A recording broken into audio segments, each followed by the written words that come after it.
Media magnate Kerry Stokes has his wish tonight, with shareholders backing his plans to merge West Australian newspapers with the Seven Media Group.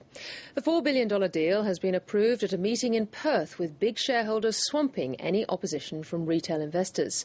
Andrew Robertson reports.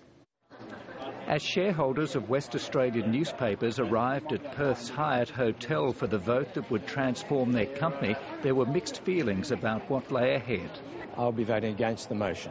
All the motions. Well, there's a few points I'm undecided, but I listened into the conversation first. I think it's inevitable. They've got to join the digital age, just like the ABC and Channel 7 and Channel 9 and Channel 10 did.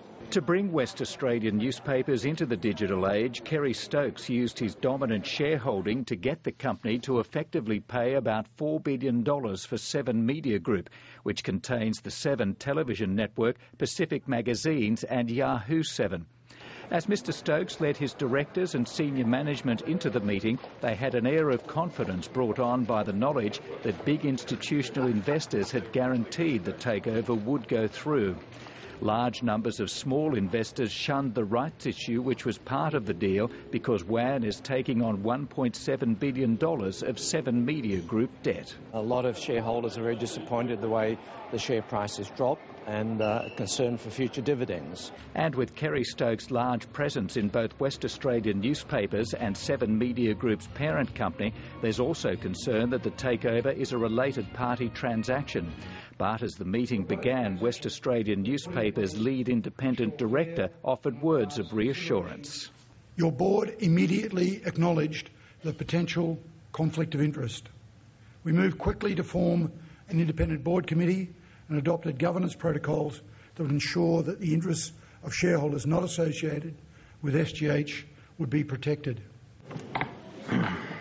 After the meeting, Kerry Stokes was excited about the prospects for the newly created Seven West Media. We have today put together the foundations of a company which is, in my opinion, the most exciting media company in Australia, because it involves all those elements that are exciting. And Mr Stokes says he wasn't concerned about the relatively low proxy vote of only 63% or the low take-up of shares in the new venture by small investors. Julia Gillard would give a right arm for that sort of majority. So I'm quite satisfied that it was a very good majority that represented the shareholders. But while Mr Stokes was trumpeting his newest media creation, he couldn't escape the ramifications of his latest court battle, where he's trying to stop James Warburton defecting from Channel 7 to become the boss of Channel 10. Seven Network chief David Leckie has been accused in court of describing the board of West Australian newspapers as dopes who don't know how to run either a television station or a newspaper. Mr Stokes has strongly defended David Leckie. If you're saying that James Warburton, in the process of trying to improve his case, may have embellished upon the truth, that would be more closer to being accurate, I would think. I'm sure David Leckie did not and would not have said those words. Mr Stokes says one of the main reasons he's taken legal action against Mr Warburton is because the stock market was told about his planned move to Channel 10 before Channel 7.